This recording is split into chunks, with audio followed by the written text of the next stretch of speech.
Right. All right. Big kiss. Say that again. I said whiskey. You can't smile when you say whiskey. Nice.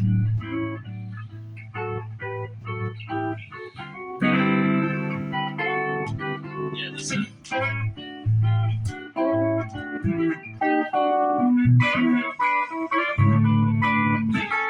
What I wanted to suggest is that we already spoke about the fact that there's good Republicans, good Democrats. If they work together, the world would be a very nice place. But they all hate each other, and it's political shit, and it's a joke, and it's fucked up.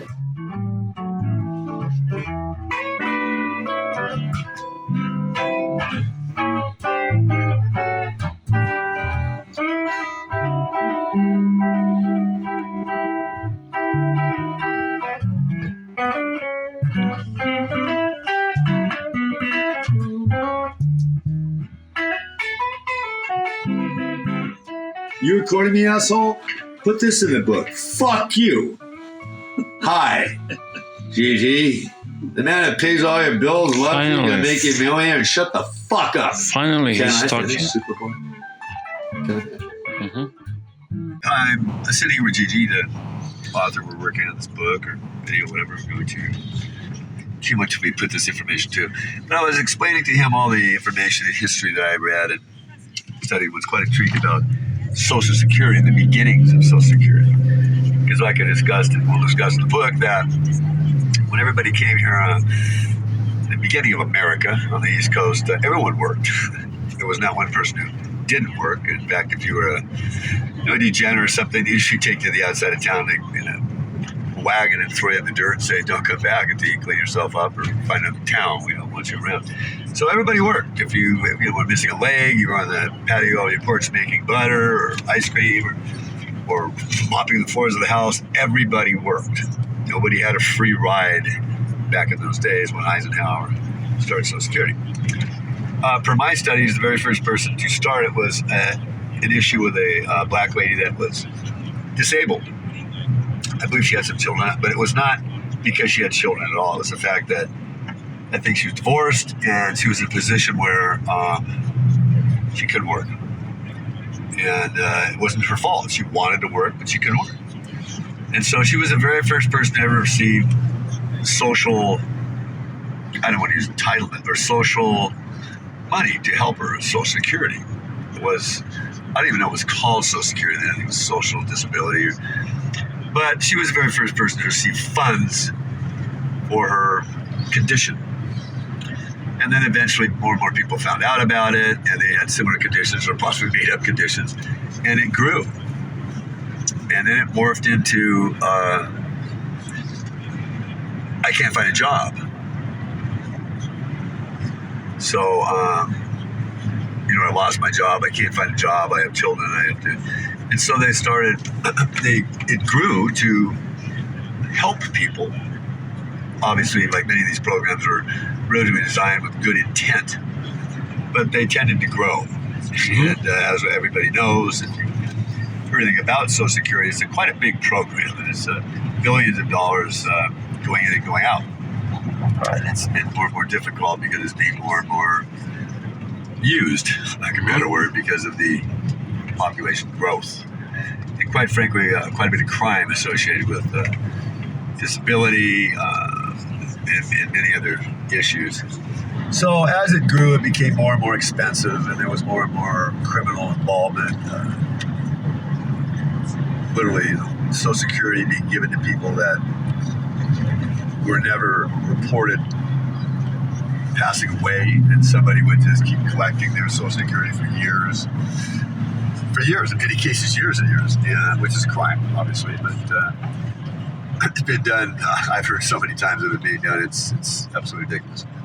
So there's many different ways that just like now with the internet, the black internet, dark internet, I guess you call it, when there's money involved, there is the criminal element. And it got fairly large in the Social Security as Social Security grew exponentially itself.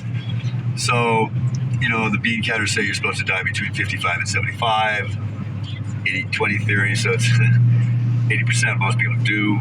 And so that's how the bean counters, or number of people who arithmetically put this whole condition situation together and allowed it to get this expansive and this large. There's a very large segment of our society living on Social Security and or the money you receive in retirement benefits. Now, I believe in retirement benefits. Interesting enough, the police, the firefighters get almost some of damn near their entire pay. They retire after 55. They get 80% of their pay until they die, along with insurance. Most people who work in the private sector, excuse me, do not end up with that type of, should I say, safety net. So it's not actually, in my opinion, equally distributed. And like any large project, it's going to have anything of this size. It's going to have difficulties in maintaining its original desire to create and foster the goodwill that it was originally designed for. That's how Social Security started. Neptune's net, baby. There's some chips coming up. Come here, you do your shit homework. Come here, quick.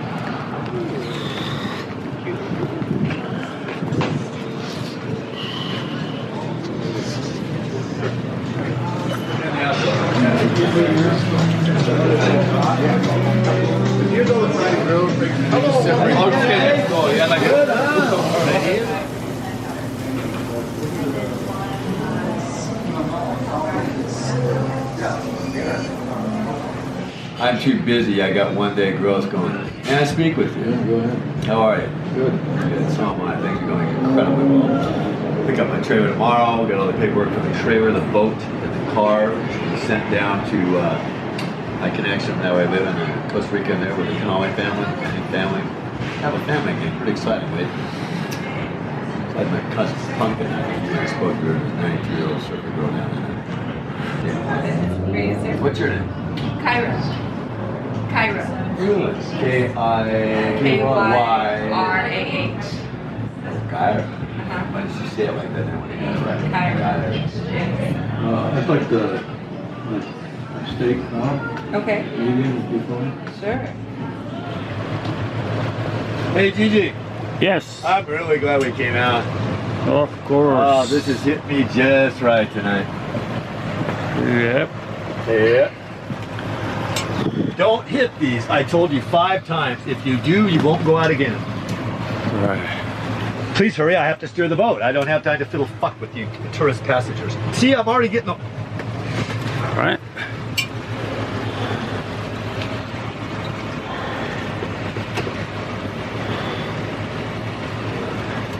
Hey, you see that? Right. That's Future Lures, baby. That's a worldwide your new company. company. Went worldwide last week. The only Yeah. company in the world that builds a small 16 plastic football over 600-pound test with 16 high-intensity LED lights of different colors with a random computer. Only one that's symmetrical, doesn't spin the line. It's going to be centerfold. Increases the catch rate 4-1 on a $40 billion industry. Not bad for a white boy. See you later. Captain Marc, over and out. I'd rather own this boat than the $8 million 80-foot boat I drove in the Bisbee. This thing is a classic motherfucker. I found this boat, barn find they call it. Only Bertha they ever seen with no blisters. I took this thing, took the motors out, got it for 10 cents on the buck, re-gel coated the inside, put brand new fucking 5.7s in it, 340 horse each. They'll do brand new trances, balance shafts, balance props, through holes. Can't even buy a boat like this. The bottom's fucking almost 2 inches thick. Can't afford to build boats like this. When this boat hits a wave, the boat doesn't shudder, you do. This thing is bad bitty. Wouldn't trade it for any boat in the harbor. Because I could single handle this out with the best of freaking 50-foot boats, 12-foot seas. This thing is a fucking gnarly bastard. This boat weighs probably 30 or 40% more than any new boat its size. Can't afford even to build a boat like this nowadays. That's because she's a Bertram 28. They built it from 1973 to 93. In 85 or 86, they put the oversized kitchen, the larger settee that goes towards the wall to increase the width of the settee bed, which is actually more comfortable than the bed in the front, to 60 by 72 inches. And they also put in a full hot and cold shower with a sump to automatically pump the water out of the waterproof cabinet. And I took the 110 volt TV out, ordered a 12 volt TV, and then my friend, electronic engineer, Boeing, he, the 60-mile TV antenna had a 110 system, so he did analysis on it, found out it was microvolts, so he cut off the 110 and put on a little USB port, and now I got all 12 volt systems except for the toaster. They don't make 12 volt toasters, too many amps. But I got a nice little whisper quiet Honda generator. Hell, I can take this boat out and live in the island for 4 days a week, not even give a shit. 100-mile range minimum. Depends on how fast you drive. This boat will do 36 miles an hour flat out. I usually cruise at about 24, 26 miles per hour. Hit the Catalina in 55 minutes or less. Boy, what a nice day. This is just absolutely beautiful, isn't it? Yep. We're going to go up to PV this afternoon, buddy. A little 10-minute ride up the coast. Listen to those engines purr, dude. Listen to them purr. Like a cat, right? Like a beautiful woman is happy. Well, I guess it'd have to be two beautiful women that are happy. Huh? Yeah. That's a thought. Sounds promiscuous. I haven't used that word in 20 years. Promiscuous? I'm going to check the knots, accelerate a little bit. We got shit to do today.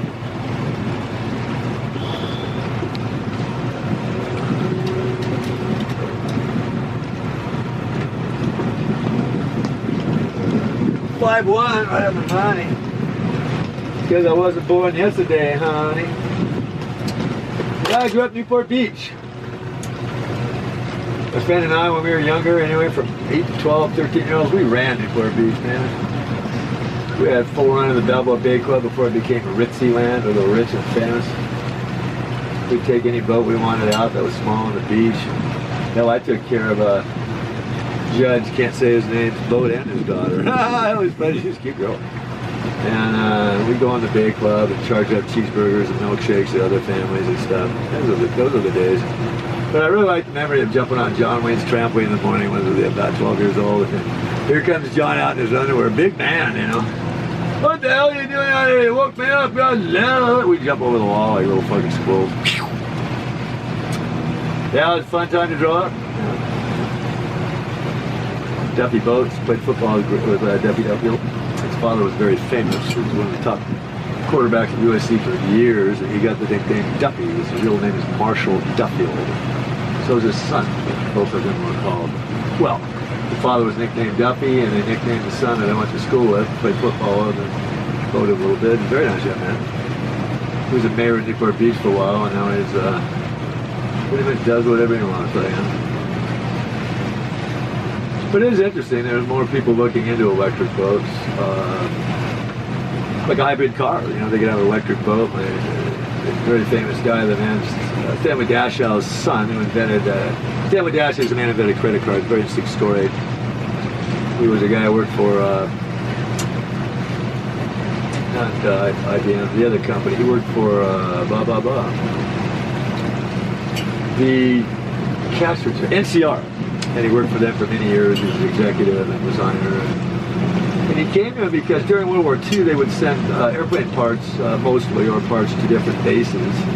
And they put, there's a Bertha 33, that's his sister boat.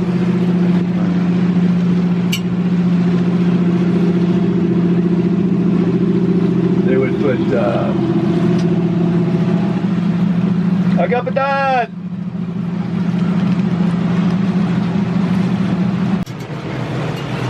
Moved to Newport Beach from a little bit inland when I was, it would right on top of the cliff there, in a moderate house. We definitely weren't the Newport Beach rich families, but, you know, my brother was actually one of the fastest men in California in the high and low hurdles in high school. In fact, he was captain of the varsity track team when he was a sophomore. So needless to say, he had quite a few girlfriends, and I was supposed to follow in his footsteps, but I was 6'3" and 163 pounds in 8th grade, so I ran. You know, I did okay at places, but I wasn't going to be a hero. I wanted to be a hero, so having started surfing at 8 years old, I became highly addicted, and that's all I did. In fact, that's all I did for the next 45 years. Essentially work and train and live to surf. And Newport was a beautiful place to grow up. You know, my mom didn't want me surfing without supervision when I was 10, 11, 12, so like any good man, I hid my surfboard down my friend's garage right on the beach at 33rd Street. I'd ride my Stingray down there and surf me goddamn time on line. So we go to the most famous fish place, all of Newport, called the Crab Cooker. It's been there for 60 years or longer. Famous food, famous place. And what is it, 1966, we buy 65. We buy a soup winner, just little kids. We buy an extra large clam chowder. Tastes exactly the same today. With all the breadsticks you could eat for 35 cents. And that would get us back in the ocean after our family breakfast wore off. You know, we weren't bad kids. We didn't break street lights, do shit like that. But you know, Newport Beach is a very famous place. Humphrey Bogart was part of the club down here with the Gorman Hall, famous pictures of him. John Wayne lived right in the corner of the Turney Base at Newport Beach for years, I don't know, 30, 40 years. Until his passing. And yeah, I was either in the water surfing, fishing up the docks. My mom would drop me off when I was 5 and 6 years old, and I would, she'd drop us off the public docks, she's not Babel Island, there's about 4 minutes to it. Which I don't think most parents would do nowadays, but it's kind of different back there in terms of bad people. So. We'd have a fishing pole and little lines or something, we'd go out there and we'd break the clams off the dock. Basically almost had live bait. Catch all kinds of fish. Calico bass, which is kind of the best one we could catch because they were edible. You know, I mean, threw most of them bad. We weren't really. I was never in there killing fish unless I ate them.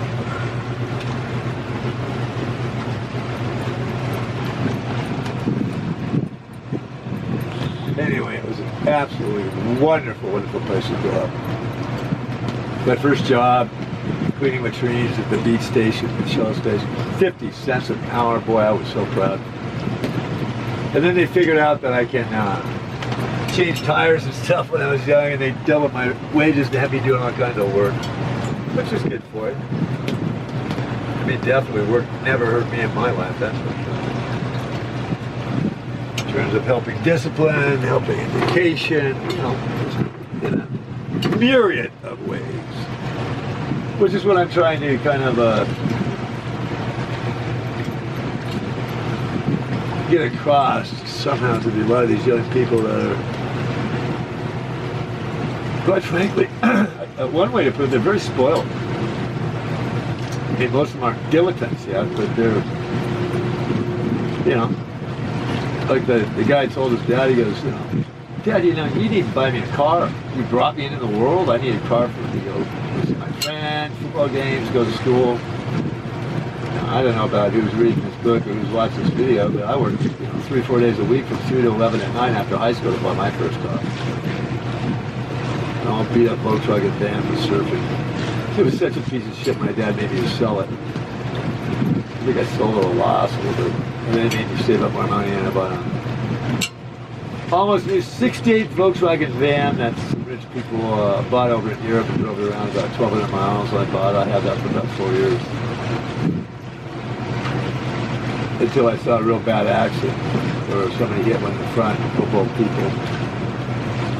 Because the Volkswagen van, even to this day, is the most dangerous goddamn car in the world you could run. There's no protection in front.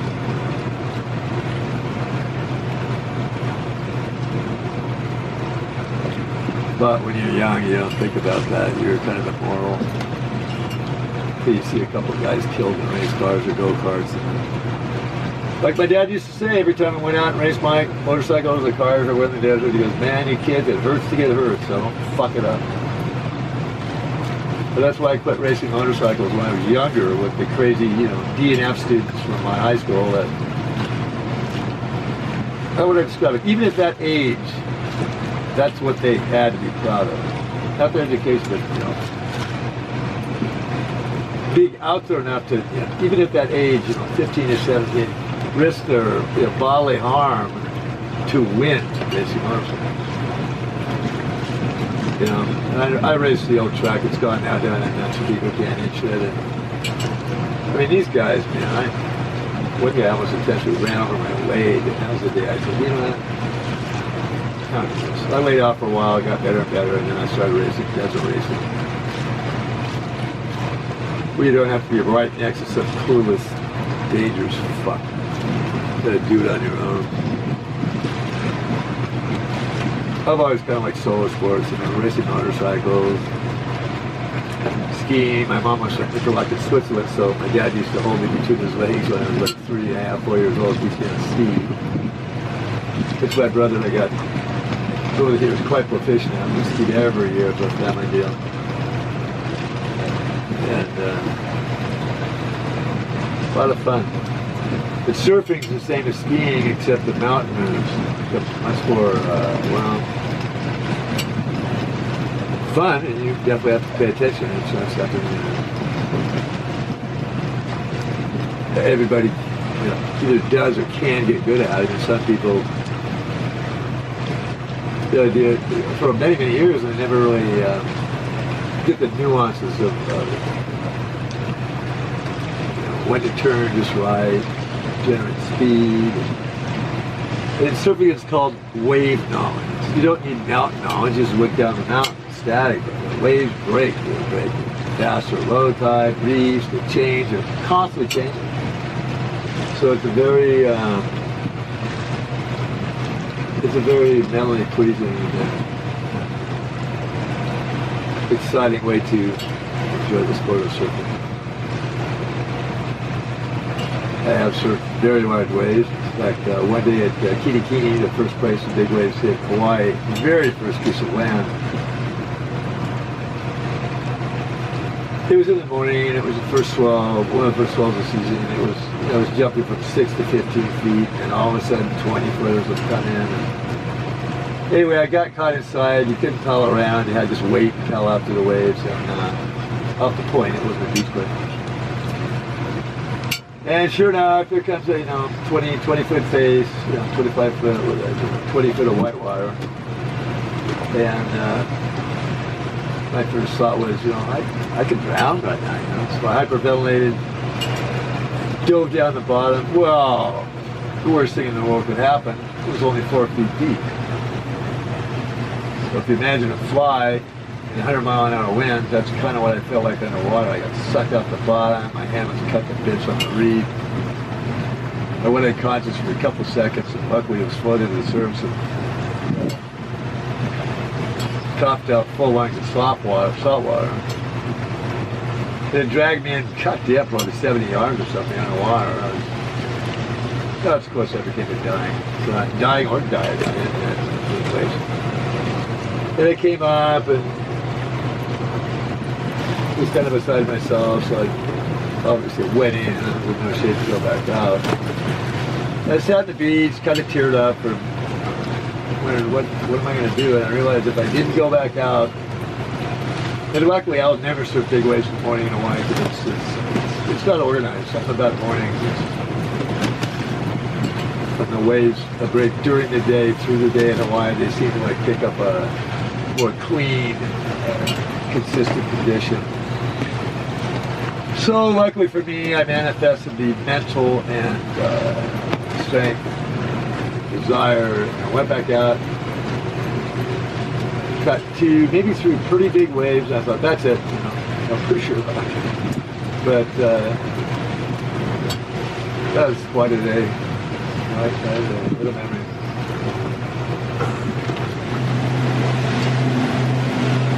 Now this is what's called an aquaplane. They call it in the military when I learned about it. The boat is not planing, but It's dragging its rear end, but the front is plain. Now when I speed up, to the point where the whole boat rotates forward, so right about now we're actually planing. So the boat is taking a faster attitude with the bow down. By the way, if that seat keeps doing that, Gigi, I don't want you to break it. So put your foot up here, or put your feet on the ground, and stabilize it somehow. Your average boat this size would not handle this type of conditions this smoothly. Between the really deep V, also the inherent weight of the boat. Other boats this size would be spanking, grinding, moaning, and this thing just eats it up like a nothing.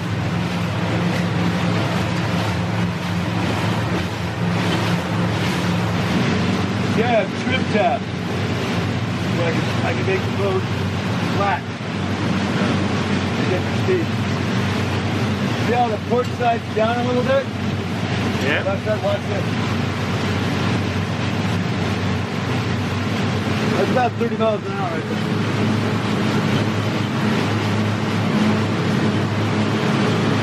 Go over there in the morning, go to my friend's restaurant, have the best waffles and pancakes you ever had.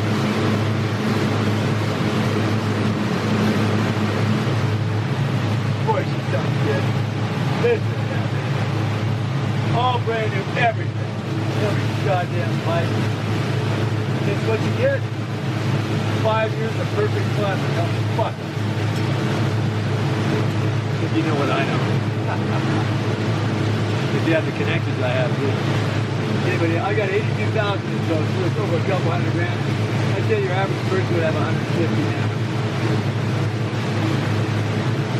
But I like to work.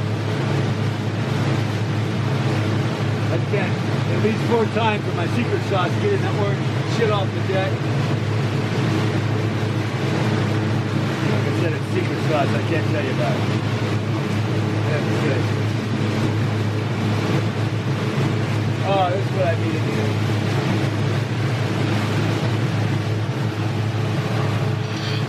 But I'm afraid to die. She presumed innocent as it relates to the criminal process, politics, is a different story, but that's not Long time coming, baby, but I think you.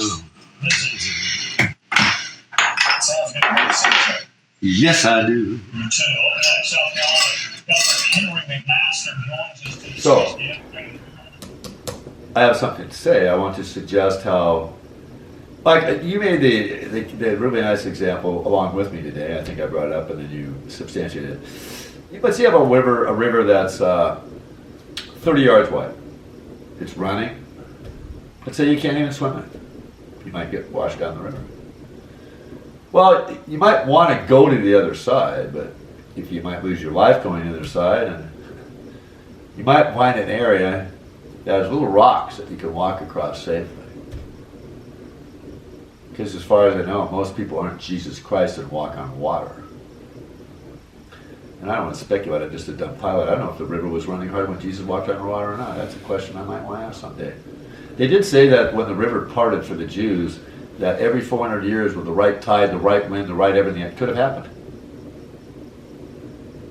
I don't know about Jesus walking on water. I've never seen anybody walk on water, but the scientists have proven that the river could have opened up just like they said. And then closed momentarily after a couple hours when the Roman soldiers tried to get them to kill them. I'm a data-driven person, a pilot, race car builder, engineer, designer of some very significant things in the world. Billions of dollars of shit. Am I different than the guy on the side of the road hitchhiking to work? No. I just know that when you pay attention, the more you know, the more you're worth. My father beat that fucking in my head, and I'm glad he did.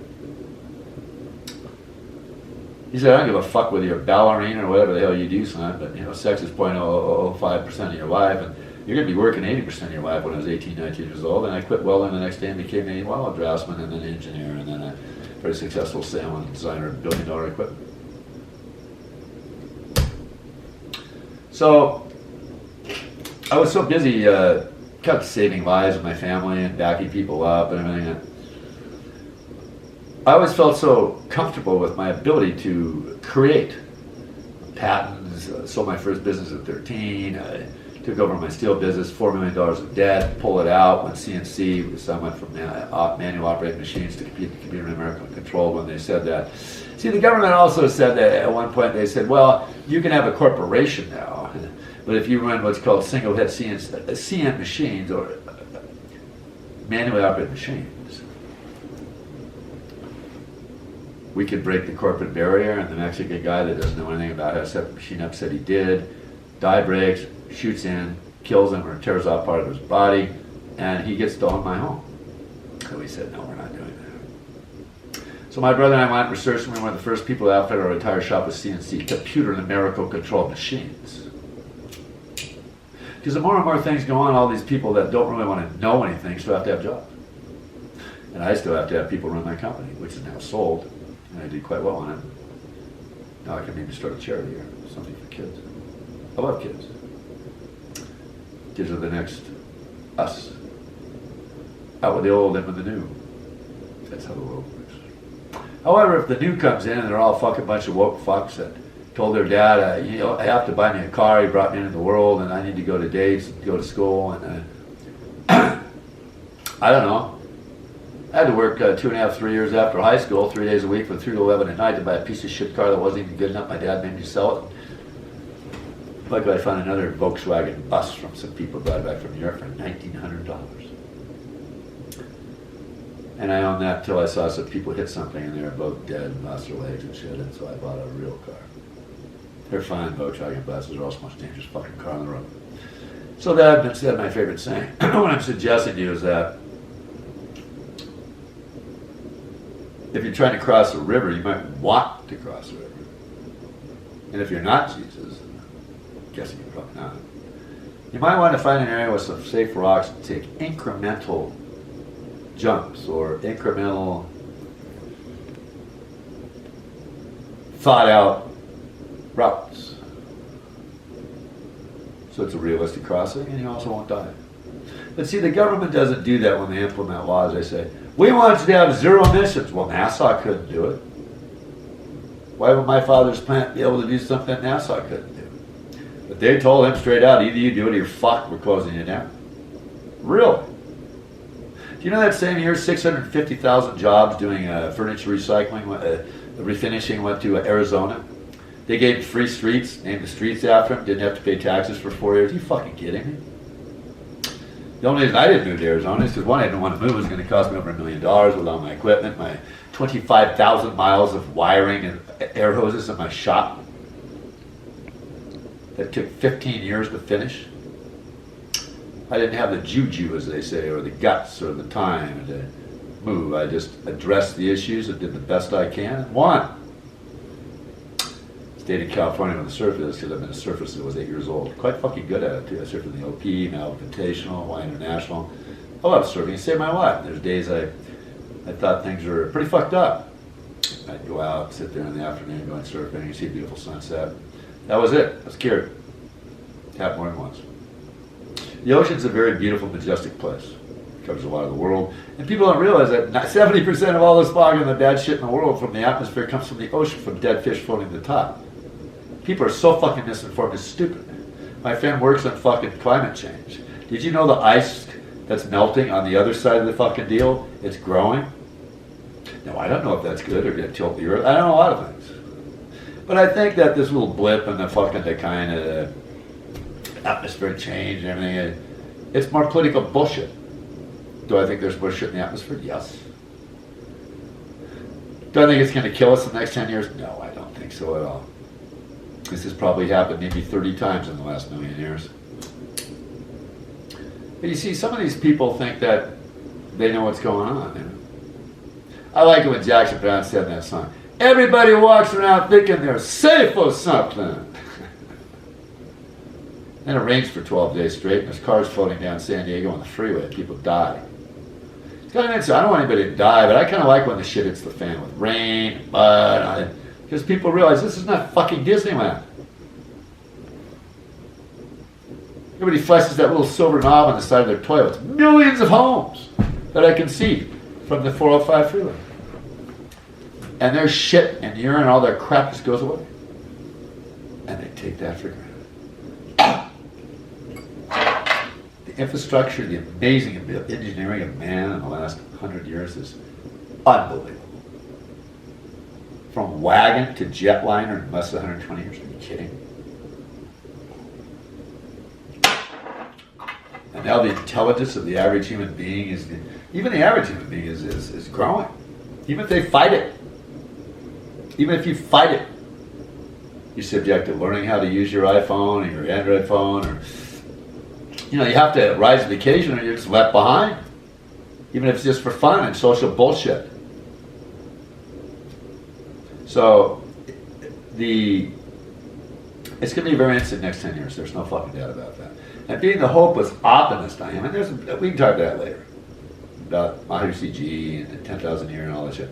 It was 8 when he made those predictions. By the way, he said that peace and happiness will reign over the planet for the next 10,000 years. 8 years old, he was a Maharishi. Big almond eyes, calm as a motherfucker. Of course, he didn't run a company. Just kidding. So, yeah, it's going to be the most incredible next 10 years of the human race. Fabricated intelligence. Computers making decisions for mankind. Elon Musk planting computers potentially in human beings' brains to increase their ability. See, the average human only knows how to use about 20% of their phones. And what they say from the people who studied levitation and a lot of other things, the average human, and most humans, maybe all, scratch the surface what the human brain, soul, and body can do. Fly. There's a whole group of Mexicans that are substantiated that they're down in southern mainland Mexico. They live in the mountains, and I can't remember the name of them, but there's a whole book written about it. There's people that actually have seen them fly because they believe, and they broke the barrier or the parameters of what most people think are possible. They also found out recently when they put body parts in other people, arms, hands, body parts, that all of a sudden they had new memories. They're starting to realize that your memory is in every DNA, every piece of your body, every cell of your body. You're a walking story. You're a walking story of history and your development. And I think I explained that well enough. You actually have, they're starting to believe that in every cell of your body, the experiences and your memories are distributed through all three of them. So when you get a not a fake hand, you receive a hand from somebody who's dead, or a body part, a liver, heart, whatever it is, you start to have memories that you never experienced before, have no idea where they came from. And so it's the same old thing. Intelligence, they used to take, 3 weeks to decipher a human genome 8 years ago? They do 100 an hour now. That's exponential growth. So, what I'm saying is that we're really at a very interesting point in the human being's growth and development in this world that we're trying to not blow to shit and destroy. And trying to still be compassionate people that worry about the people in Africa that aren't going to get the grain from Ukraine and Russia because they're having a fucking huge war and kissing contest, which means nothing. All they've done is killed 1 million people. They've already said they killed, 400,000 Russian soldiers that were never trained. There's going to be a time when all the mothers that lost their sons, 18 to 21 years old, Russia, go, fuck you, Putin. You won nothing so far, and my son's dead. So is my neighbor's son. So is this guy. Now you come home with no legs. It's a fucked up deal. And I think the same thing had happened back with Stalin and a lot of people. The people just get tired, they go, fuck you. Your fucking down here values are fucked. You're a multi-millionaire fuckhole with a yacht and a fucking 50,000 square foot house with guards. I don't have a fucking shit, I can barely eat. My son's dead. We're done with you. If I destabilize the world, I'll have this discussion with any motherfucker who wants to talk about it. 120 days. Destabilize the fucking world. Trump had those fucking Taliban fucks up on the top. He told them, you come down here, you start killing people again, I'll burn you off the face of the earth. I heard that fucking video, the guy goes, The Taliban made her. That was it. Next year and a half, not one fucking person died. They stayed up in the top end of the country until Biden got elected. Yeah. We gave $80 billion worth of shit, gave a supersonic runway that the Chinese and the Russians are now bidding on, and we fucking used to get intelligence in one day, and now it takes a week. Probably done by then. So you can't fix stupid, you know, and then when you have, it's horrible. President Biden destabilized the world and did the worst thing than any, all for votes. He said I was going to bring all the people home from Afghanistan on this date. Well, that's fine. What did you do? Probably 10,000 people were killed. $80 million of shit left there. Supersonic runway lost. Intelligence was lost. Destabilized the whole Middle East. Russia and China are buying shit there, and now we're all fucked, completely fucked. Then he loaded a plane full of billions of dollars. It took a day to load with forklifts. And gave it to the Iranians and apologized for making it so hard on them. Which are now subsidizing the Hamas and the fucking other piece of shit motherfuckers. That's far out. I don't give a fuck who wants to debate with me. Biden destroyed the whole fucking world's order. But what came out of it is this cohesiveness of trade and things that people assume would continue. No. Best thing I do in life is never assume anything. Don't even assume that you're going to be able to get through the day because it might blow up. Probably not, but I don't assume anything. I don't assume that 25 left's going to be open or 25, 27 right. A fucking pilot. I keep things simple. Copy that.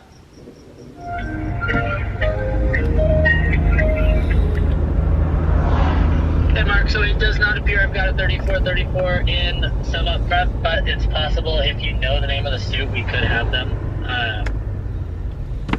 Well, you said, I got another question for you. You said you held a pair of 34 in some dark blue, is that correct? You said they were on, please let me finish. You said you put them on hold, then you took them off hold, then you just said you could put them back on hold. Do you have them? I do not, I don't know which ones they were, sir, so if you can come in, we can grab the pants. Whoa. It doesn't appear I have any 3434s at the moment. In any dark blue suit? In any dark blue suit up front, no, which would be like a slim to moderate fit. Okay, what about this darkest blue suit in the back? And I can go look for you. Please do. I don't want to drive there for nothing. Thank you very much.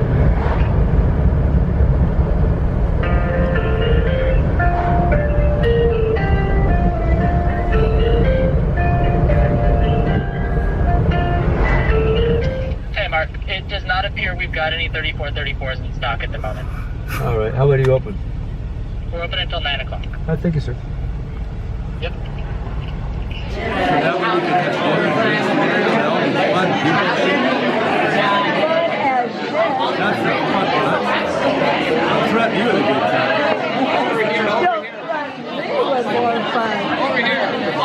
This is Mark in action.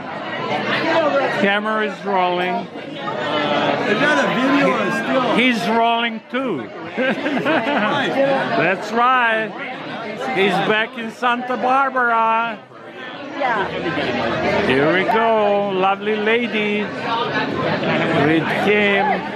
And there is a daughter. And there is a George. And a lovely Michelle. Can't shut the fuck up. You're worse than bitches.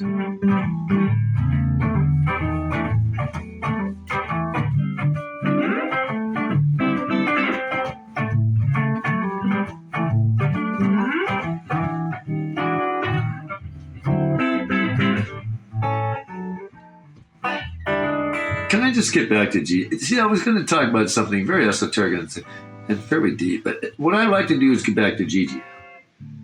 Because I want him to think about his new girlfriend.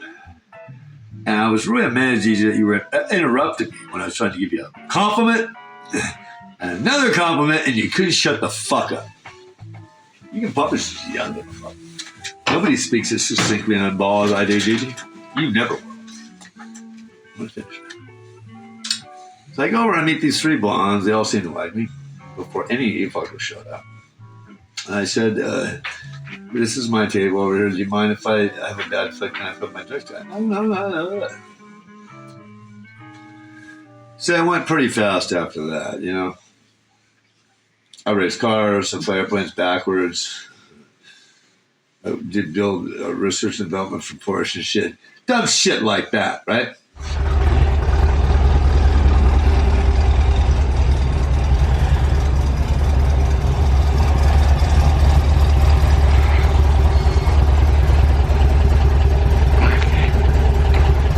One second.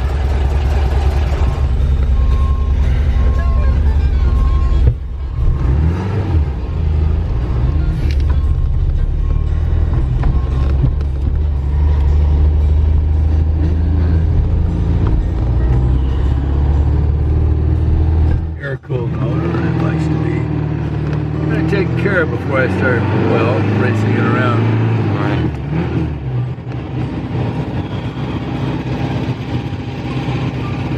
Only has 60,000 miles on it, so it's fairly new. I see.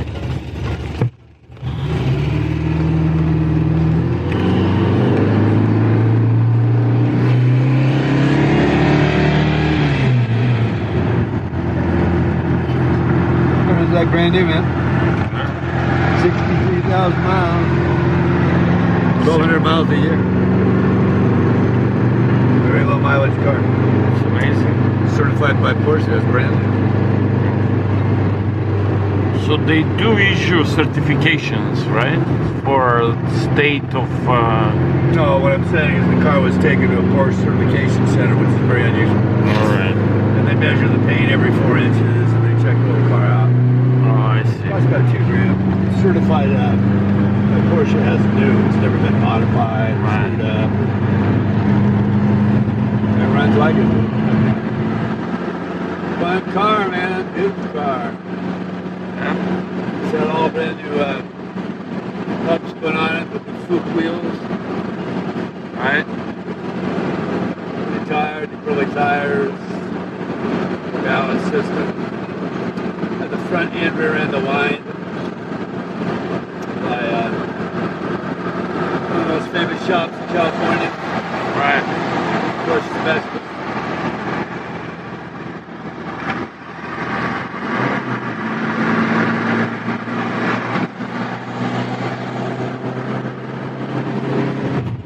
You want any coffee? No, thank you. I have a couple of mugs. Hi there, what can we get started for you today? Yeah, pick up a large coffee with a little 2% milk in it. Large hot coffee with 2% milk? Yep. Anything else? Yeah, a bottle of water and an egg and cheese protein bar.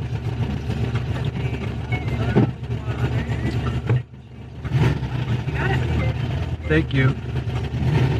13 cents. You just give me $10. You hold it?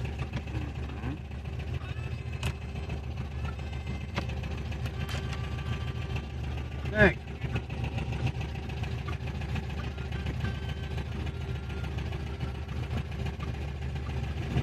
Thank you. Yep.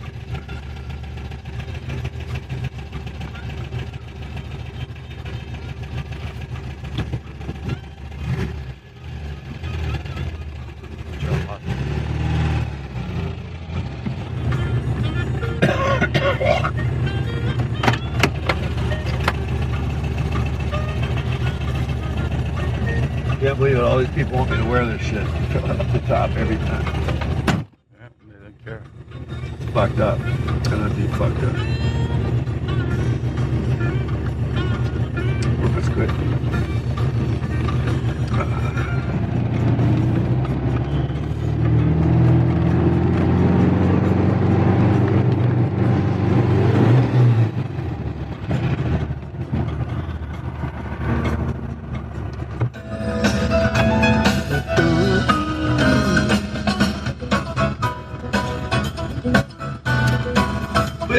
Yeah, get it, get it.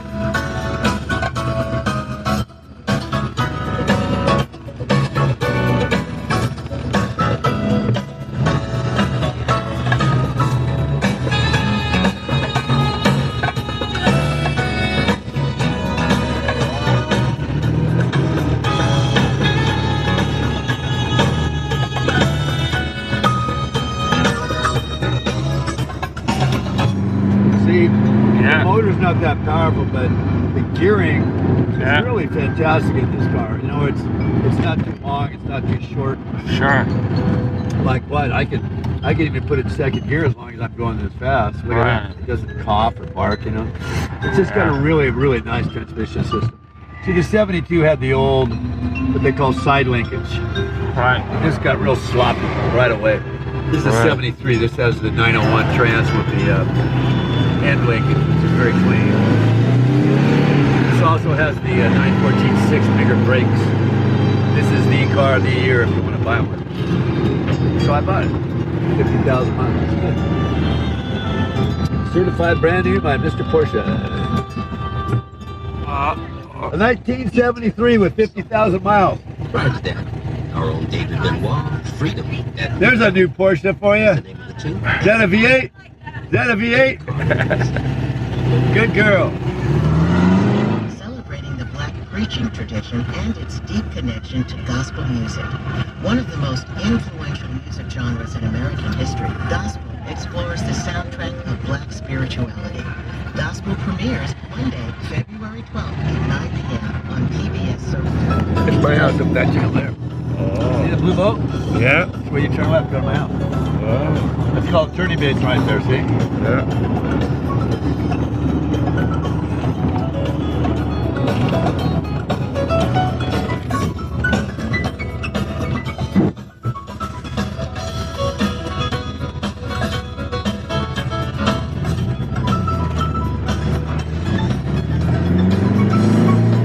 This way because I look at boats and chat and the water the whole time, you know?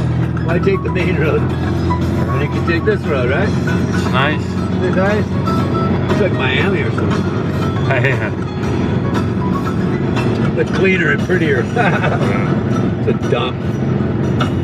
So many Haitians in Miami now. Haitians, yeah? Oh fuck, I went down there in business and was gonna buy a boat. This guy picked me up. He started driving around in a circle, the goddamn pilot, right? I could see right away the guy just driving around in a circle. I said, stop the fucking car. I want to get out. And then I go, dude, you're driving around in a circle. I said, pull the car over, I'm going to smack you in the back of the head. Because I'm calling the cops. I told the guy, dude, I'm already on the phone to the cops.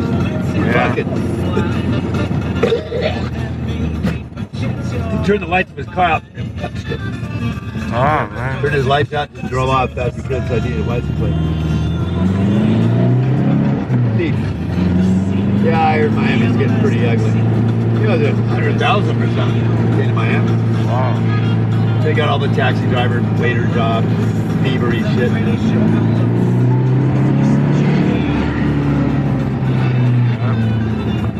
Okay. So we might as well go back up. Let's see, Monday, like Wednesday. Okay. Then you can ask that girl out too. Huh? Okay. Why wouldn't you? Why not? Pretty blonde, dude. That's a nice body. Did you see that body? She was probably sex bomb when she was young. I think she suits you better than me. She's hanging all over you. What are you worried about? Huh? Maybe just, I don't hear a word you say. Maybe she's just cock teaser. I don't know. I don't think so. I know women a little bit, right? What I'm trying to tell you is that she's already met all the men in town. She already said, I've been around my life, I know everybody. She knows all the in crowd, she knew Dan, she knew everybody I knew, all the in crowd. She wants something different. You're different. You're the international author, famous guy. Let's go.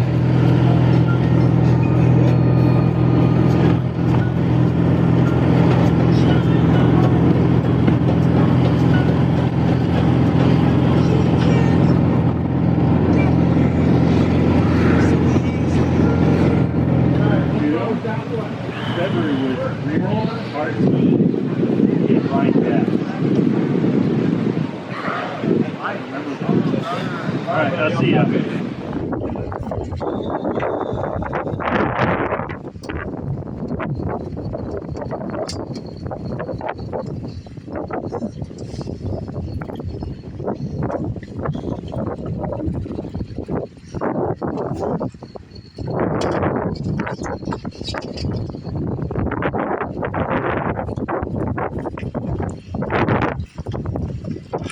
Disco ball.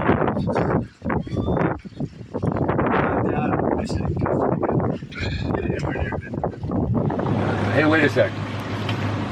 Does my hair look like Yeah, it looks great. my makeup? Yes. Hi! So who are This you? is my Valentine. That's Valentine Day. I'm lucky to know her.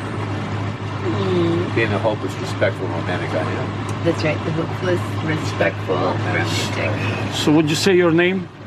Mark with a C, Fleming, 1M, only 10% Fleming's have 1M. Mila Georgievich. 2 D's, 2 J's in the last name. Okay. That's right. Just goes to show a little bit about how, you gotta pay attention just to spell our goddamn name so they won't get along with us. You're dealing with people with relatively high intelligence and desire, integrity, that realize we know less and less every day. Even though we're learning more and more every day, that it's important to pay attention.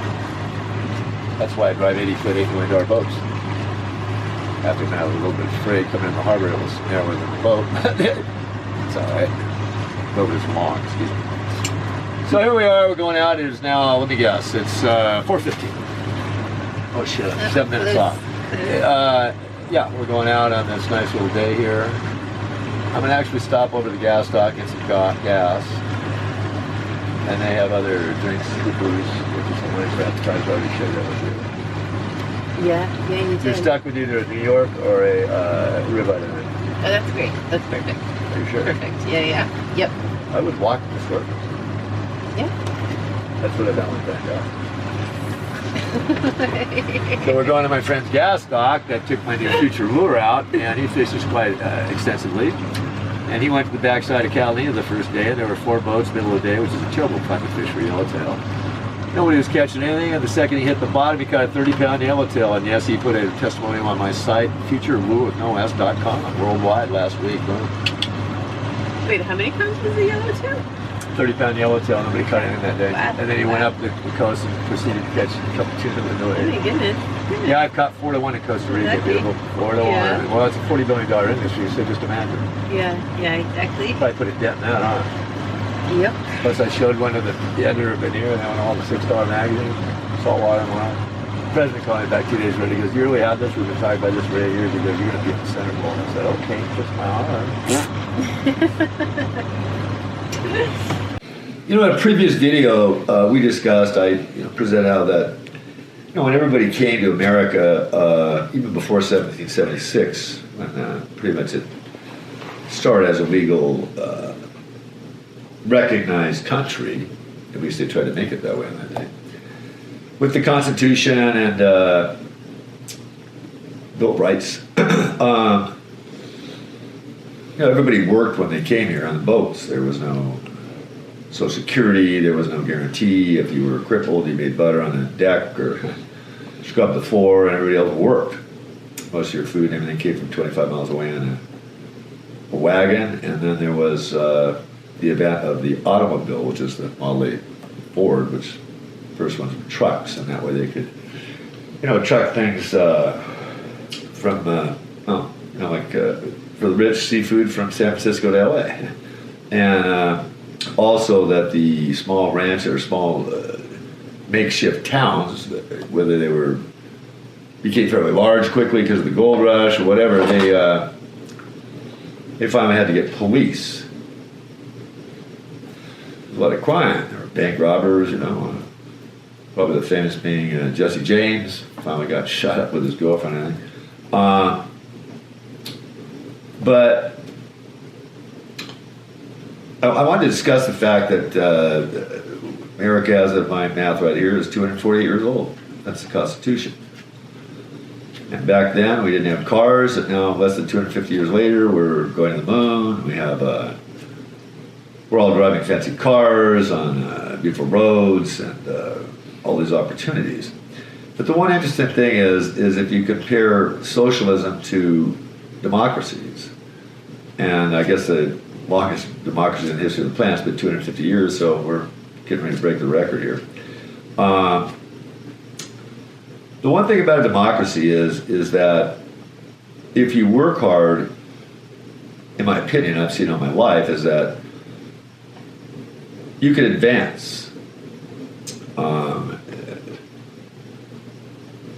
being a democracy allows you to be stimulated and produce and create excellence in design. And I mean, most of the major designs of the world, from airplanes to lifting body aircraft to space shuttles to Bill Gates and his whole computer systems. And in other words, if you work hard and you have dreams, from what I've seen, it stimulates people to excellence.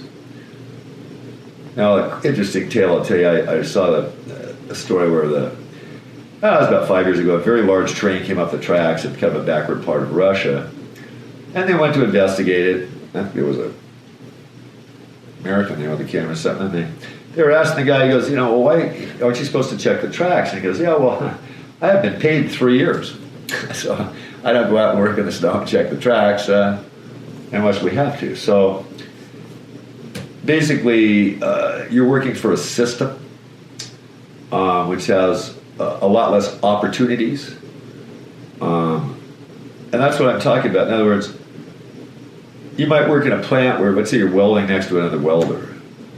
One person might work twice as hard as the other person or more, and they get the same pay socially. In fact, that was something that happened in my plant before I went non-union, and the union was trying to force me and my company to pay an A welder only $1 more than a B welder. A welder did all the fuel tank manufacturing, red prints, did this, did that. They were a journeyman mechanic, like we used to say in Europe, they're journey. And they wanted the B welder who just dragged a rod on some real simple parts, didn't read prints, just did what he was told.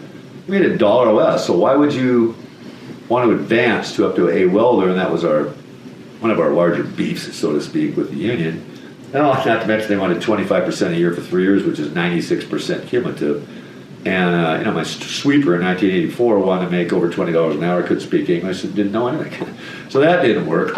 We had a strike for 1 year. We decertified, and we found out there were criminals working for us. And my $1 million plus payroll, my production went up 100%. Now, you can only imagine what that did to the bottom line of my company when all of a sudden I was building twice the amount of things for the same amount of money. So that was quite successful. And a lot of the top people were excited because if they worked hard, learned, and advanced, they were recognized and they were able to advance to any level. I mean, one of the gentlemen that was our foreman, he came as a helper, 30 years before, and learning the equipment, learning this, learning that.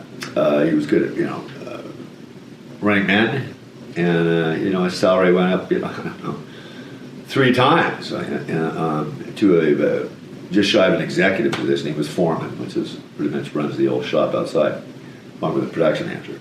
But what I'm saying is that there's so many new things that are going to be confronted in America and around the world. You have,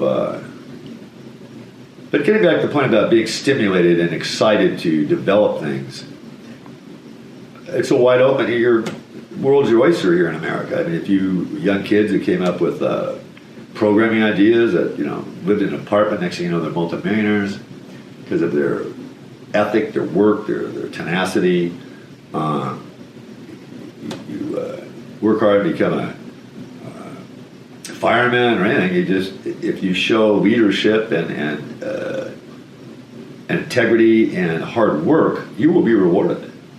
Maybe you end up being the captain of the fire department, making almost $200,000 a year.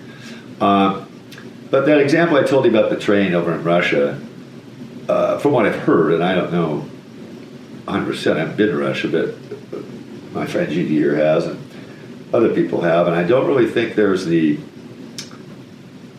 type of opportunities that your advancement is based on hard work and drive and education. I think a lot of it's based on nepotism. I think a lot of it's based on luck, from what I've heard. And so what I'm saying is that when you take a country that, like I said, your world, your life is your oyster, your world's your oyster. If you have the drive and you're stimulated and you have dreams, you can do and be whatever you want.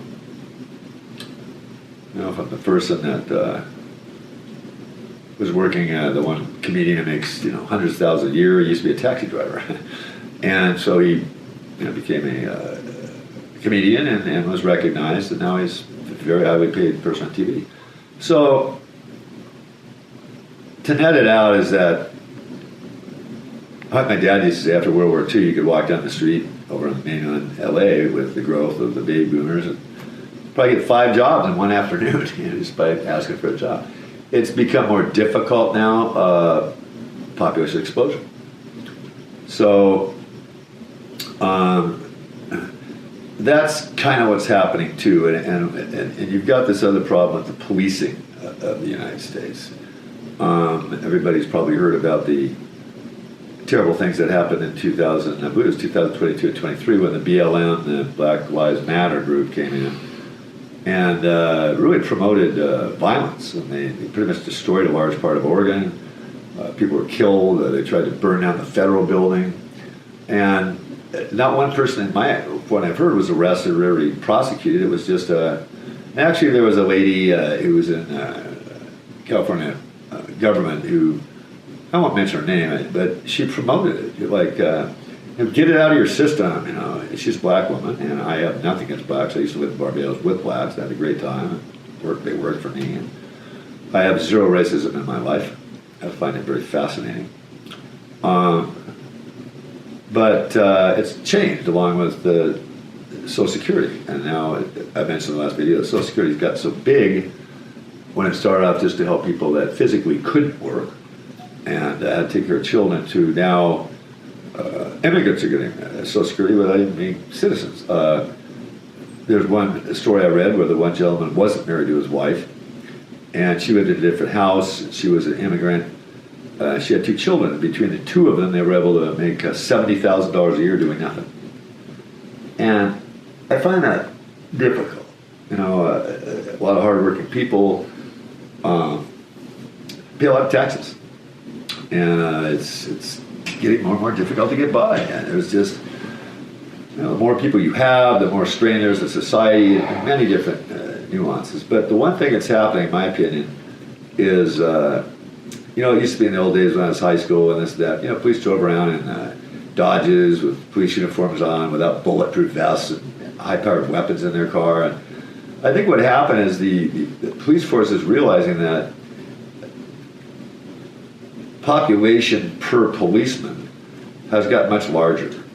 And they don't want it to get out of control where they start having what's happening now, which is these, what do they call them, smash and grab robberies. They have so many people break them out at one time, they can't stop them all. And quite frankly, with the new rules and stuff, they have on bail, they let them out anyway. So it's really a very difficult thing for the police, which 80-20 theory, I think probably 80% of the police are real gentlemen, and a very difficult job. I mean, you can be shot any time. There's been, the last year here, there's been guys that walked up to a car, and that's why they put their hand in a gun now, because the guy had warrants or whatever, he's a bad guy, and just shot the cop right there, kill him right on the side of the road. And most of them don't get away with it, thank God. But I believe that I was talking to Gigi the other day, I mean, let's say you have 5 people for every 1,000 population. That's a very small percentage. And so if you have 10,000 people, that's 50 criminals and possible terrorists. And if you have 50,000 people, that's 500. And I think what happens is then they morph into gangs, which are more productive in terms of drug sales or car theft, or then you get the mafia controlling different. It's really quite insidious, and I think it's getting worse. And that's because there's less jobs. The average person's patriotism is not the average person. I still believe, I'm a hopeless optimist, that there's a lot of patriots in the country. I've done a lot of work for the military, and my pleasure. Luckily, I didn't have to serve in Vietnam because I was in college, and I probably would if they would have called me. I'm not the kind of person to run away to Canada and hide. But society is changing dramatically. And as far as I know, there are other countries, Germany, productive companies that have really good work ethic, and it shows. It shows in their products. It shows in the country getting along. And then you have other societies that are leaning a little bit more towards socialism, like Canada. Well, I know quite a bit of people in Canada. I did some very large jobs up for the Canadian Railroad. I spent some time with some people up there, and they have socialized medicine. Well, the one man I met, he needed a kidney transplant or something, and he was looking at 1.5 years.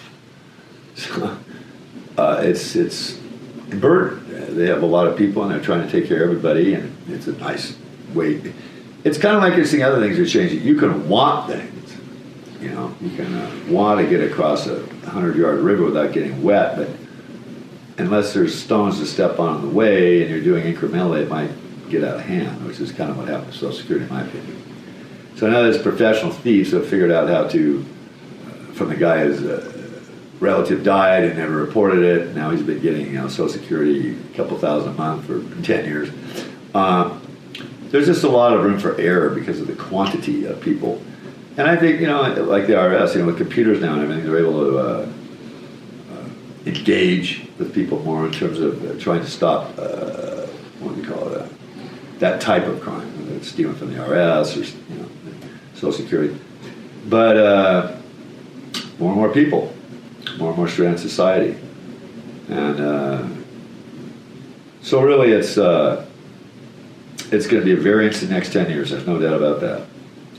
But, to get back to this other thing about, we were talking before about shipping, and the world became very comfortable with, buying $30,000 tuna, especially shipped to California one day later.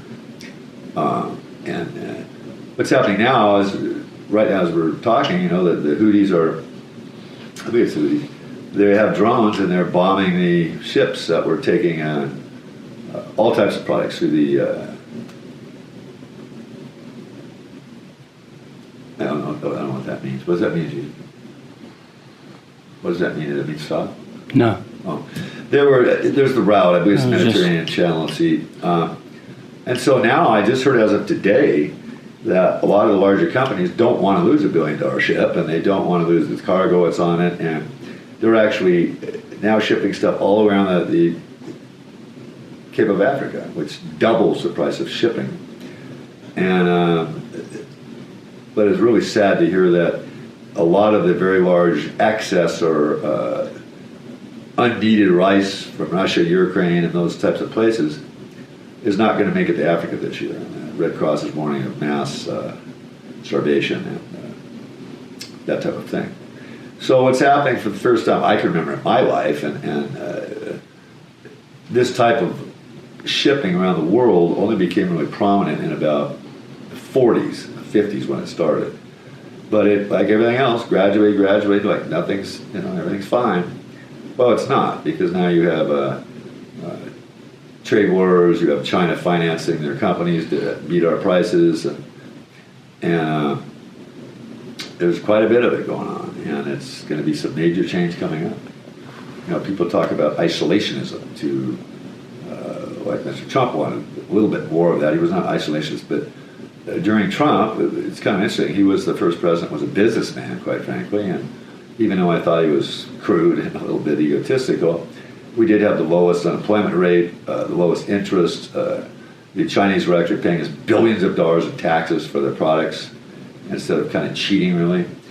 They told him that he couldn't change NAFTA. Canada was hate us, and without even revising the contract, Canada signed it, Mexico signed it.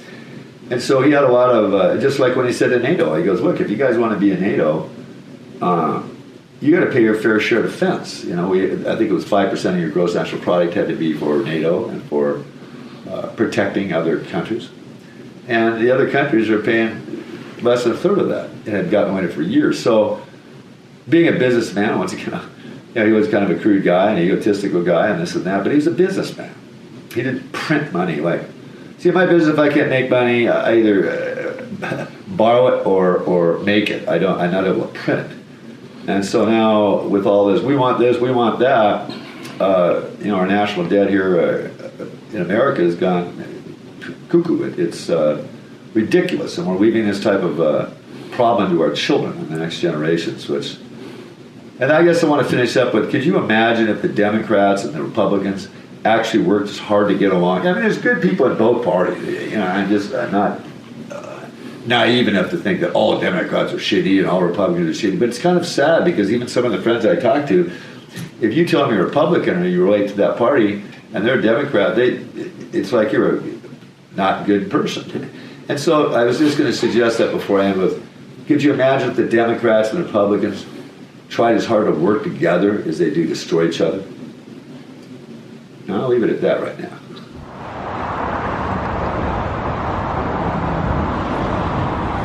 Left, go. All right, all right.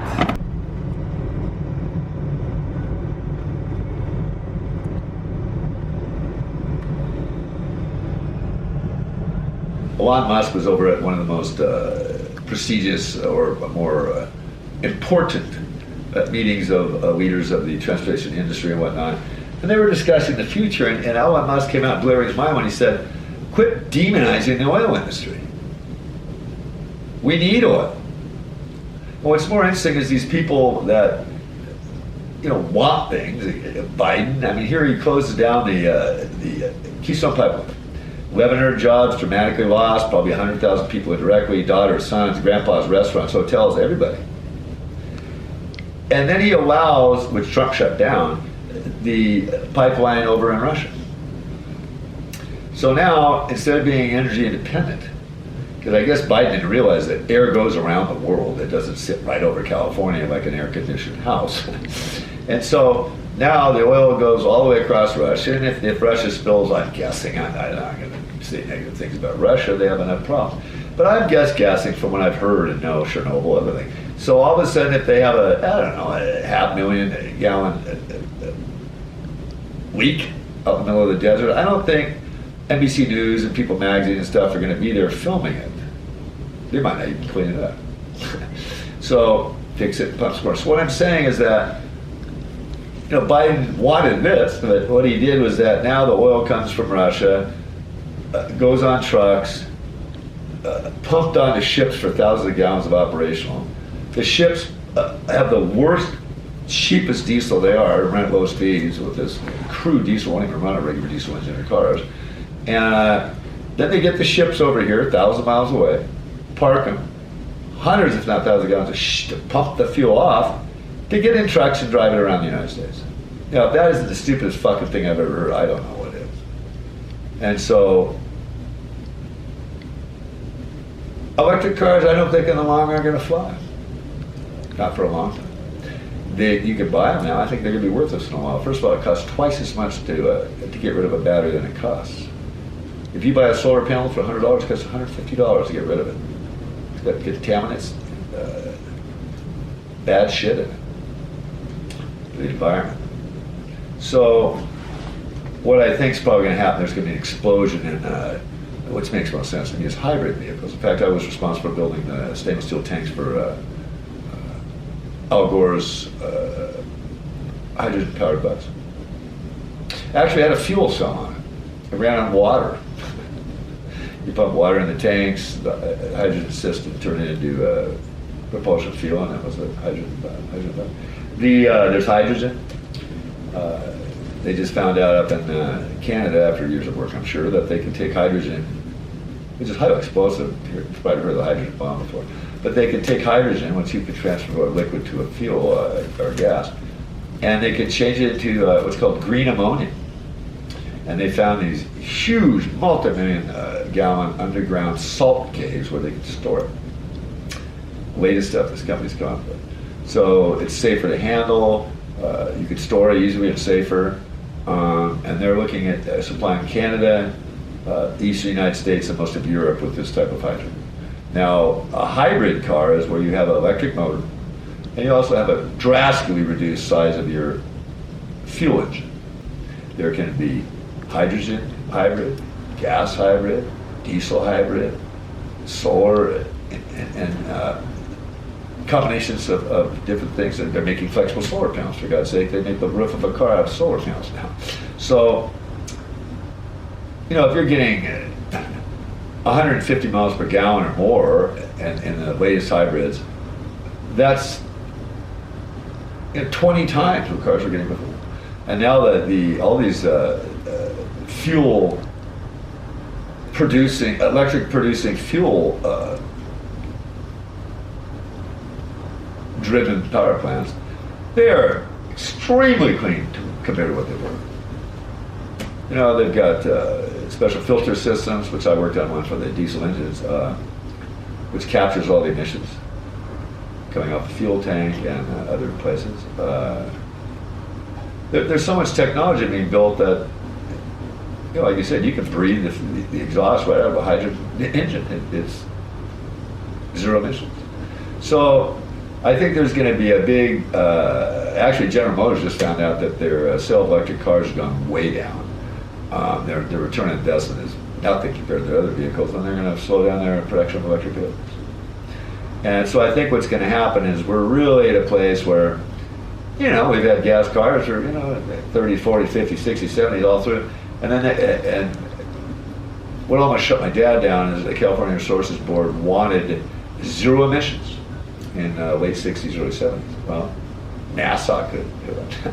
So anyway,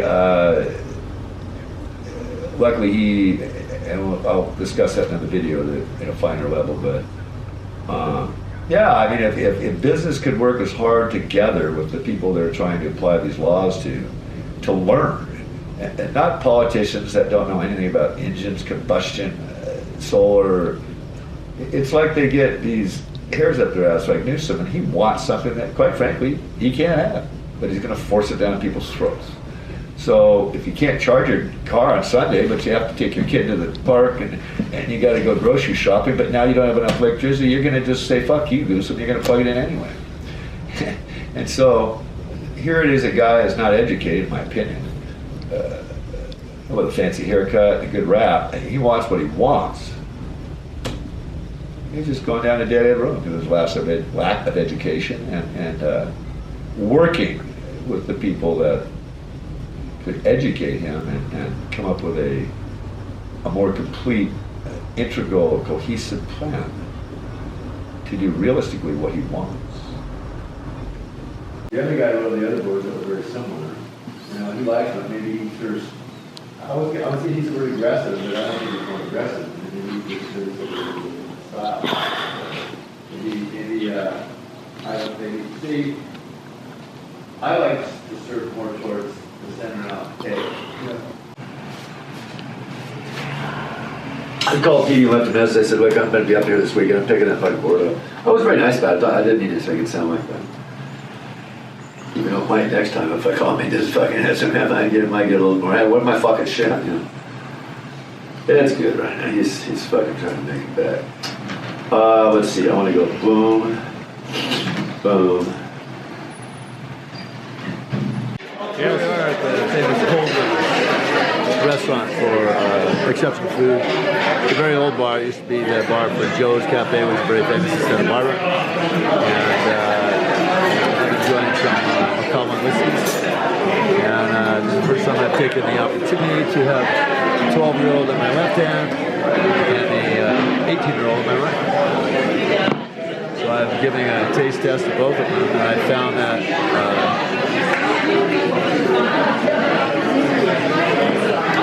Provo is very smooth, beautiful, beautiful water.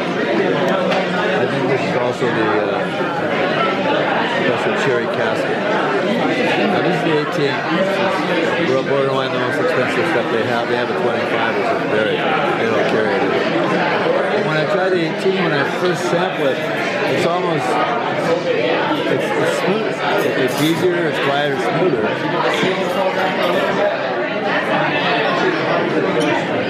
And then it ends up at about the same. They call it the kind of later kick in the drink. But neither one of them has kick compared to some cheap stuff. This is not, in my opinion, the best burgers in the world. I drink either one, quite frankly. They're both exceptional. It's kind of like a beautiful blonde, a beautiful brunette, you know. One or the other. Just kidding. I'm having a good time. So, happy New Year. Here, do me a favor, just, play lead, but really listen to what I'm doing behind you. 1, 2,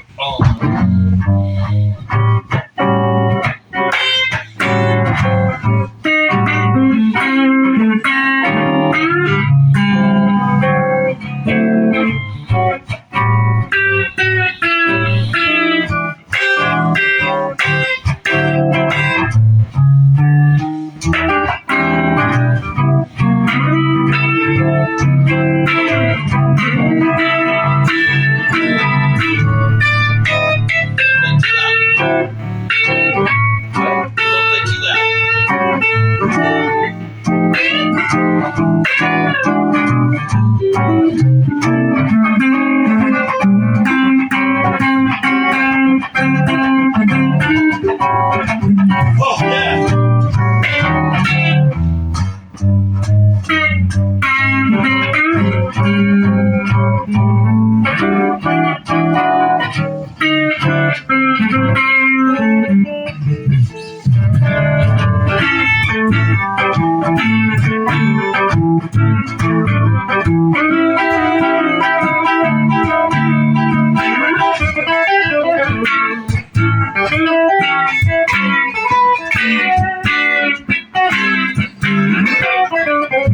You're playing a little bit too loud. Play soft. It'll sound sweet. I know. Go like this. I can't right now. Too happy. Just lighten up your touch. It'll sound 10 times better. So if I say I got somebody, I told him, I said, look, I got a really smart guy here who has some philanthropic nature, and I want you to give him a presentation, and we'll just see what happens. May I suggest something? We'll just see what happens. There's no May expectations. I suggest something? No expectations at all May I suggest from anybody. I'm just in it for the fun. That makes too much. Where's your piece of shit drink? You're too high on weed already. I've got tea. I'm drinking ginger tea at this Let's point. smoke some more weed.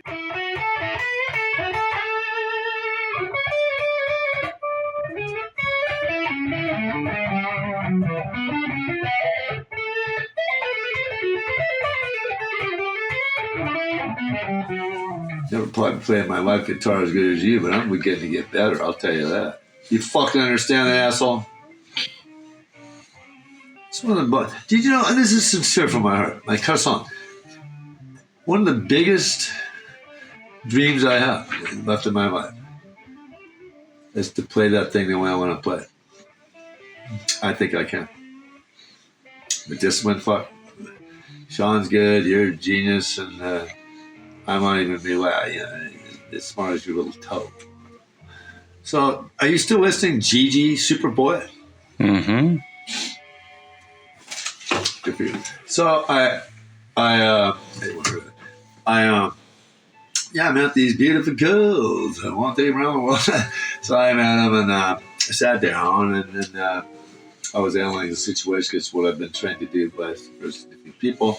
There was a little older gal, a super little sexier bitch, and then the one that likes you stupid moron. Now, coming from a guy who's dated Sports Illustrated models, Miss Dos Equis, 2 Olympic swimmer, can we talk? Okay. So what I would suggest you do is not run over to Soho and chase her like a fucking piece of shit street creetle from high school. I think I got that right. So can I go up front, get some water or something? I'm gonna choke.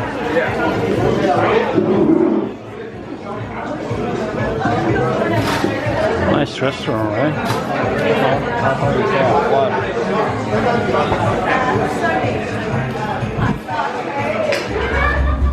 Nice. Guy can get used to this place. Yeah. Kind of appealing. They got girls around here? Ask him. You gotta think birds like a kid. Birds like a kid. So what puts you together, two of you? I will call as soon as possible. Music and religion. Music and religion. Oh, wow, that sounds... Spirituality. All right. How about just that dirty little 3-letter word, fun? Fun, yeah? Sounds like you have a lot backwards. Of fun. My name, Mark, backwards is cram. They say I can cram square pegs into round holes. I've been doing it all my fucking life. That sounds good. Yeah, it's pretty good. That looks like it was made for yeah, I know. I just see that stupid fucking ass bench seat here. I did a lot of work on this boat. These seats are comfy. Yeah, no shit. Watch out. See you go. When they wrote the Constitution, the professor I listened to the other day for about a half hour, an hour, or it seemed like more like an hour. They wanted to make sure that people had rights, right? And one of the rights is that it goes all the way back down to search and seizure. In other words, police can't just storm into your house like Nazis, and start looking for shit just on a hint or they have to have what's called probable cause. Same with in a car. If you get pulled over and you're drunk or shit and you can't drive, well, there's probable cause. Or if you have blood dripping down the back of your car, or all this, your neighbor's hearing screaming like someone's dying, they're going to call the police, and it's probable cause to see if someone's okay. But what they were saying the other day is that the FISA, which stands for Foreign Intelligence Surveillance Academy, I think, FISA now has gotten to the point where if you're not a U.S. citizen, they don't even need probable cause. They can look into you. They can just check you out. They can't walk in your house, but they can knock on the door and ask you, we will speak to you. They want to increase that and take away even more rights, but also they want to increase the ability to spy on American citizens for no reason. If they want to, they do. And right now, they do. They just spy on Trump. There's a lot of other people that the guy was discussing that they can watch you. They can tap your phones now. They used to have a reason to tap your phone. You have to get a court order, all that shit. And now the feds apparently can just tap phones. If they feel that, when they're on the internet and you type in one of the words like bombs or guns or, TNT or terrorism, anything like that, you're automatically, your phone is grabbed or is not noticed by the supercomputers that have these key words, terrorism, foreigners, Muslim, just words that they feel represent danger to the country. Rightfully so in a way. But they want to increase that. They want to, what the guy was explaining is that slowly and slowly they're eating away at what keeps you private in this country. They want to be able to make surveillance easier to get, wiretapping, phone tapping. And the guy was explaining how slowly and slowly, because of the terrorism and doing it in the guise of it's necessary. And this happened, it started happening after 9/11. Patriot Act. About 11 years ago. Patriot Act 1 and 2. Yeah, Patriot Act. And, but the guy was explaining that very slowly and very quietly. The public doesn't have any say in this. This is the federal government, the CIA, the FBI, the DEA. They're working together, mostly the CIA actually, and intelligence people, and they're working to slowly chip away at the public's rights. It was quite an interesting show. But Congress approved the Patriot Acts. They voted. That's correct, but they passed them in they really. They quick. have things that they never even told Congress about that they started. Well, they're like 60,000 pages. Nobody read it before they voted on it. No, I'm just saying that there has been other significant yet very subtle and quiet growth or expansion is the correct word of that. And he was talking about how it was, just before it was just for terrorism, but now they want to be able to look at anybody. And so they're slowly, without anybody knowing, very subtly, internally, without any public information about it or public thought about it. He only found out because he's privy to that group.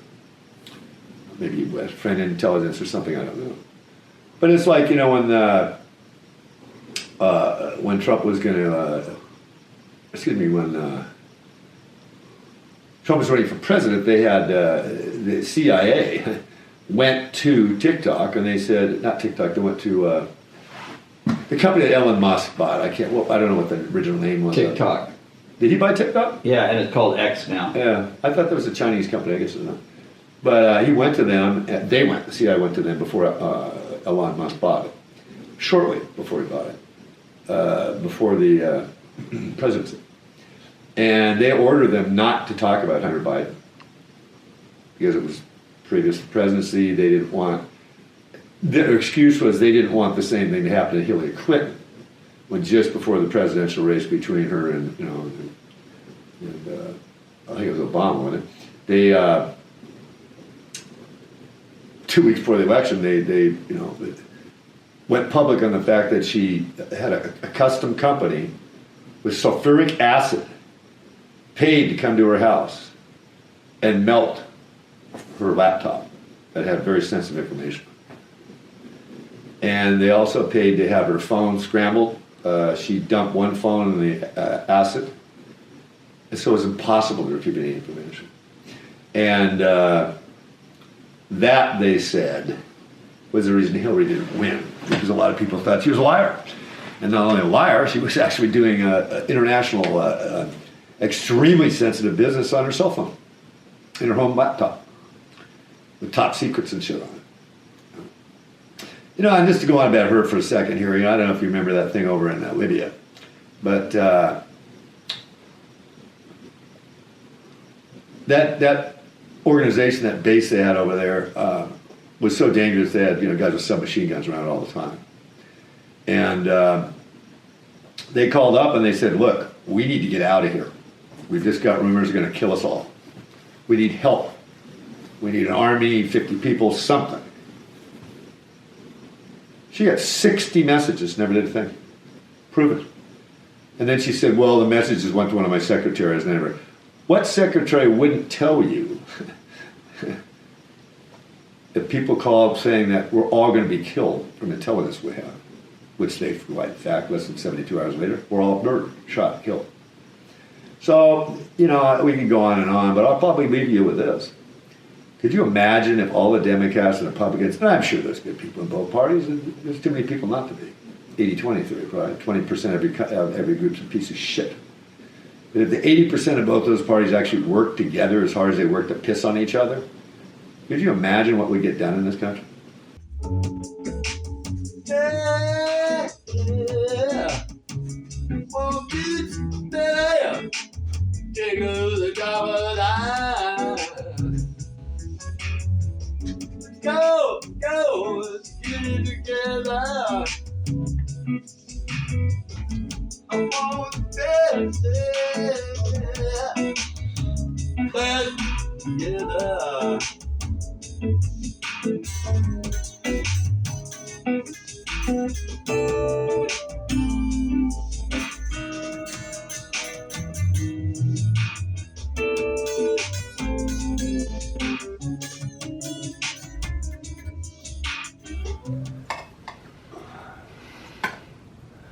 Well, I was just explaining to Gigi that, you know, back in the 60s, Arizona was not the powerhouse it used to be. A lot of people didn't want to be there. It's hot. They have funny weather. But, you know, they saw California growing. They, well, we don't have a beach, but we got a bunch of land. What can we do to increase our taxes, which is what makes government go? So, when they found out that California was fucking everybody instead of being realistic about their requirements, they started making some decisions. And one of them was, we don't mind furniture recovery businesses that have, you know, emissions. We don't have smog out here. It blows away. We'd have enough industry to make smog anyway. So they offered my father a free street named after him or his company. No taxes for 5 years. And no regulations, basically. Quite frankly, quite a few businesses said, bye, California. I got a friend who lives out there now. He saves a couple $100,000 a year just not doing business in California. That's a lot. Over 10 years, that's $2 million.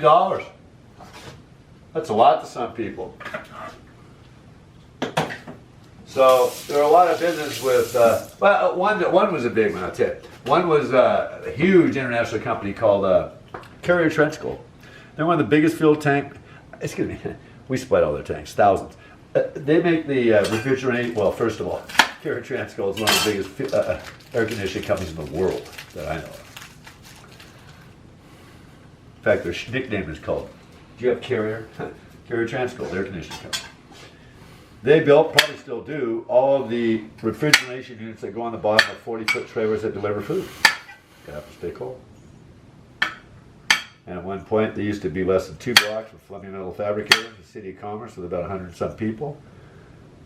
And they were big, and they were a huge customer of Fleming Metal. Until they took the offer to go to Arizona and get no taxes, which meant millions of dollars to them, and free rent, and free streets named after them, and they've never come back. So sometimes when you make these decisions, you, what do they call it? You fuck yourself. I can't say it anymore clearly. They fuck themselves, you know. So, yeah, it's a big, interesting subject. I just think that if the, like I said, I'll bring the Republicans and the Democrats up again, you know. If those motherfuckers worked as hard to get things done instead of pissing on each other and lying, propaganda, cheating, could you only imagine what would get done? It's unbelievable. It's like when we ended our strike. I couldn't give my employee 125% a year for 3 years in 1984, so my Spanish, Latin, very nice man, he swept the floor, didn't speak a word of English. He wanted over $20 an hour in 1984, full benefits, eye and dental care. Not affordable!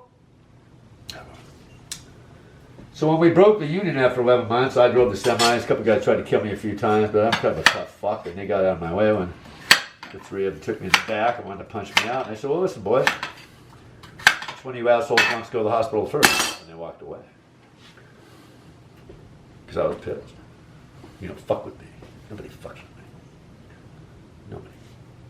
Well, the one fun thing is when I was 11 and 12, John Wayne was right on the end of the harbor at Bayshore with this big boat he had called the Wild Goose.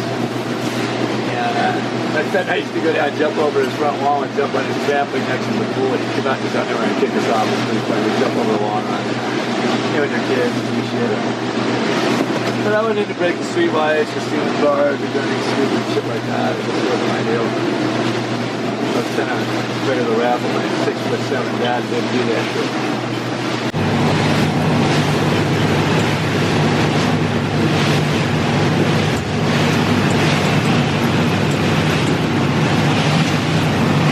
Look at this wave. You don't feel anything in that boat, do you? No. You feel the bottom. Look at this one. Just crushes that shit, dude. Fucking crushes. Damn!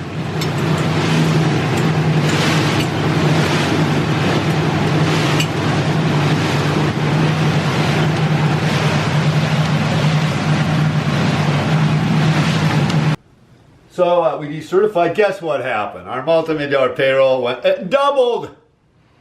Our labor went up. Our labor cost half the price. Now, anybody knows anything about business. If you have $1.something million payroll and you get twice the labor out of it the first year, straight to the bottom line. That's indisputable. That's arithmetic. 2 + 2 = 4. 2 + 4 = 6. What I'm saying is when your labor doubles, your money doubles. Imagine if you're doing the same job, you make 80 grand a year. And your boss comes in and says, if you can double your work, and you already know you can't, I'll give you 160 grand. Why wouldn't you do that? There's all different examples. I hope I'm explaining to you clearly enough. It's just, we had some very bad people. The union actually had new rules that said that a guy who wanted to go, we had A and B welders. A welder had to read prints, know how to run the machines, weld, responsibilities, weld fuel tanks, exotic shit, everything. A B welder didn't do anything. He was just told, weld that toolbox together over and over and over, weld that over and over. Redundant, not just with bad work, but what happened, the union wanted to bring the B welders so close to the A welders. The A welders are going, why the fuck do I want to do all this extra work? Read prints, run on the machines, every day's new, custom responsibilities for $1.50 more an hour. Why the fuck would I want to do that when I can come to work and just drag a rod and go home? We got rid of the union, like I said. All my top guys, basically, 1 week is 2% of your wages, 50 weeks in a year, 52 actually, if you want to be exact about it. every week you don't work is 2% of your wages. So when you're out for a year, let's say the top guys came back after about 3 months, all right? That's 12 weeks. That means 24% of their pay went down the shitter. Now you was give them a couple $100 each, nothing. No. And the wives are finally going, hey, where's this going, hon? Yeah, I know you're kind of upset. And so they cross the picket line. Well, all my top guys crossed the picket line because whether it was me talking down the street or whatever, they were just biting their own nose off to save their face. It was stupid, right? So we ended up for 12, 5, and 5, which is quite high. I mean, my competitors settled for 5, 2, and 2. They were very soon, close to that. So another example of wanting things that just aren't realistic. I'm glad I like to cook food and meditate because I don't have time to meditate right now. I started a couple of business stuff. That's what makes me calm. And maybe just a little sip of some 12-year-old Macallan whiskey.